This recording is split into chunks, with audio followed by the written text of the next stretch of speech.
I know it's been a while. My apologies. It's been busy. For those who don't know, I do work as a nurse.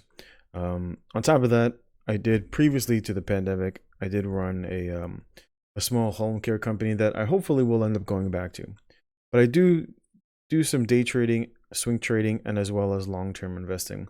And so for this year, I think part of my 2020 goals was one, getting a home abroad in another country, i.e., for those who don't know, I will move to Colombia. So my goal I had been putting off from 2019, but for 2020, my goal was to work extra, scrimp and save, and make sure that I purchased, or at the very least within this year or the next year, to purchase or maybe get a loan or just outright pay for either an apartment or a small building abroad, as I want to diversify my portfolio, to include real estate. I do own some real estate stocks, but it's good to actually own hard real estate that you actually belongs to you and not just a real estate investment trust. So for those who don't, for those who don't know, which is why I kind of started my M1 portfolio. I started my M1 portfolio back in November with just about $200, a little less than $200. I put into the account, and my goal was to put in at the very least $1,000 a month, which we're roughly right on track. Right, so I've put in a total of 6,400. I am currently down, as the vast majority of that money went into prior to the market crash, prior to the market literally Peter panning off of 29K. I put in more than half of the money, as you can see, by about March 5th, right? So from about February, let's say from about February, so right about here, we put in about 2,500, and I've been steadily adding to the portfolio. So we're right on track, basically right on track. I did make some changes. I did lower my bond amount. It was, I think, previously 20%. I lowered it subsequently to 15%, and then I increased my risk due to the current climate. And so I've been steadily just basically adding money to it, kind of as I see fit. With the stocks that I feel that might do a little bit better, I kind of add a little bit, which is why my portfolio is currently not weighted correctly. Especially if you go actually into the portfolio, you'll see that the portfolio is not weighted correctly. But over time, it will eventually get there. Especially my risk, you can see my risk is not allocated. And of course, I'm looking at things from a specific stock perspective and not just looking at it from the whole. But with any event, so when talking about the market, I've often talked about the supports and resistances, and for the better part, everything that I had said did come true. Of course, the only thing that I did not account for was for literally the federal government saying we're going to print unlimited amounts of money, and of course that caused the markets to rise, right? Because obviously if the federal government says we're going to go QE unlimited, well, then stocks are going to go up because the federal government is buying them. But we subsequently did come down to that 18K, like I had talked about. I had told in many of my previous videos that we were going to test 18K. Many people probably didn't believe me, and of course we did subsequently hit that 18K. And currently we are holding below 24K. So 24K was an area of support for multiple years. You can see back from 2017 all the way up to, I say, even here in late in 2018. This was the small selling that we had, and then of course the market came back. The market tested 24K on the way down, and then tested 4K. We're testing 24K now on the way up. And so if you're looking back at the 5-minute chart, it should be rather obvious, where you can see that the market right there, boom, is holding below 24K. And of course, the volume is starting to die.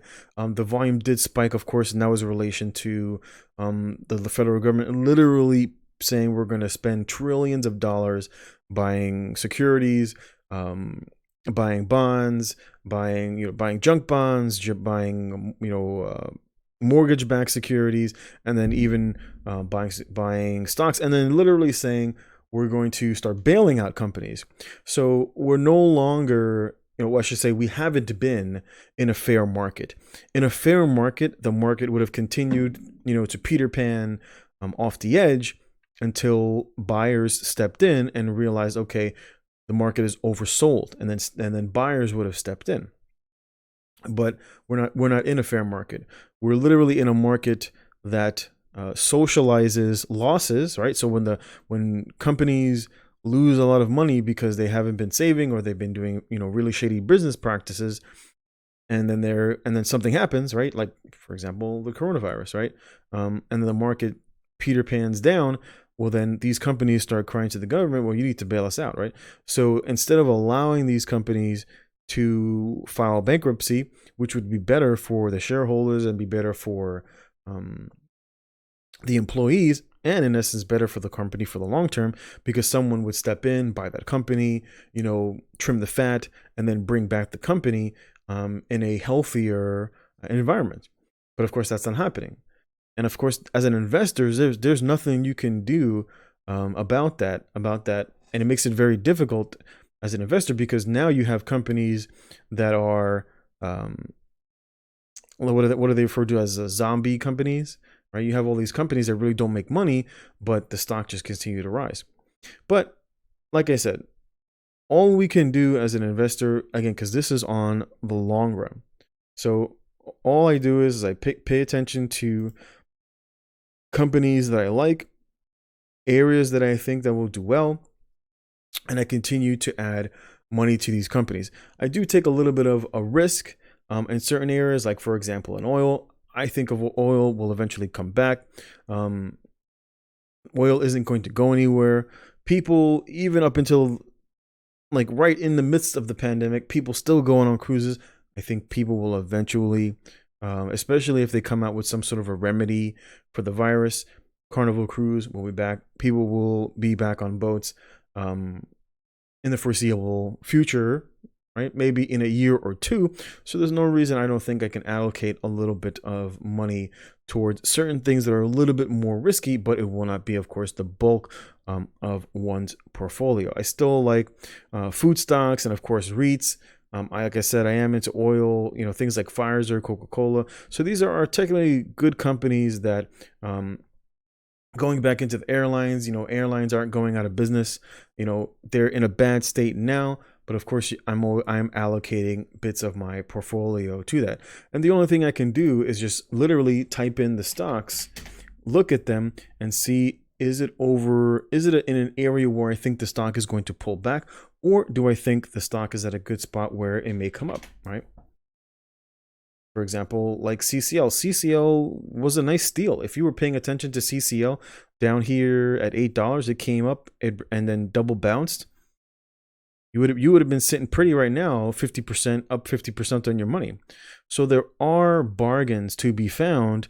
You literally just have to be out there every single day, typing in those ticker symbols and waiting, and then pulling the trigger.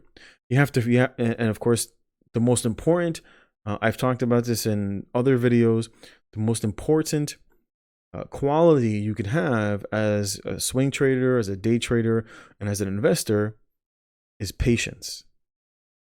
It's one of the most important qualities you can have, especially when it comes to investing, is being patient, waiting for your opportunity to come across, having that little bit of money on the side, and slowly allocating that money, so that if you were too early, you can subsequently remain patient, continue to wait for another opportunity, all the while paying attention to what's going on in the current environment.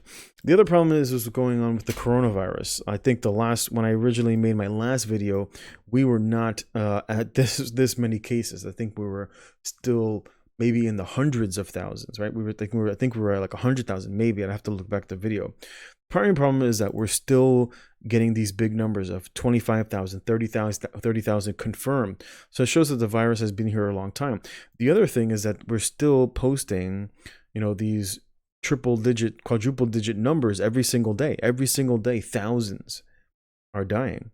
And so when businesses start to creep back in, a lot of these businesses are going to lose, maybe 50 or more percent because of having to socially distance. So instead of having 20 tables at a restaurant, they're only going to have 10, which means a lot of those employees are not going to need to come back to work. If you only have half of the customers, then you only need half the employees. That's just going to be the reality of what's coming, unless scientists and doctors can come up with either some form of medication that works really well, or a vaccination that basically puts people back to work, all back to work once they've all been vaccinated. But we're not there yet, and so I think we will continue in the same. We will continue in the same direction, because it's not just America; it's the entire globe. The entire globe, as you can see, Spain, Italy, France, all posting these large numbers. And you might look and say, well, America is 26,000 and all these other countries are only posting, 3,000 and 4,000. But you have to keep in mind the amount of population. Places like Spain and Italy and France only have maybe a sixth or a seventh of the amount of population that the US has. And so their numbers are actually right in line from a population ratio standpoint.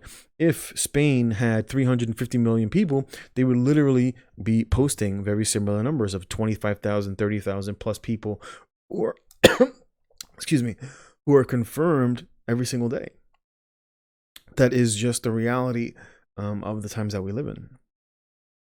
And so my advice for people who are looking to invest is pick companies that that are going to be here for over the next 20 years. Remember, you're playing the long game. But in terms of the market and what the market is going to look like, I do believe that the market is going to come back down. We've been showing a lot of resistance literally over the past few days, and I don't think the coming economic news is going to change that. Nevertheless, as one cannot foretell the future, because I have no idea what the federal government is going to do. The federal government can literally say we're going to bail out every one of these companies. The market will go up, even though all these people will go out. Again, what the market does and what's happening on Main Street for the average Joe are two very different things. And so even though we might be looking at things from an economic standpoint and thinking, how are these markets going up with untold record numbers of individuals literally losing their jobs and becoming unemployed? Literally, 6 million people this week that filed for unemployment, and yet the market seems to be unaffected. At least for now. The only thing we can do is wait and see.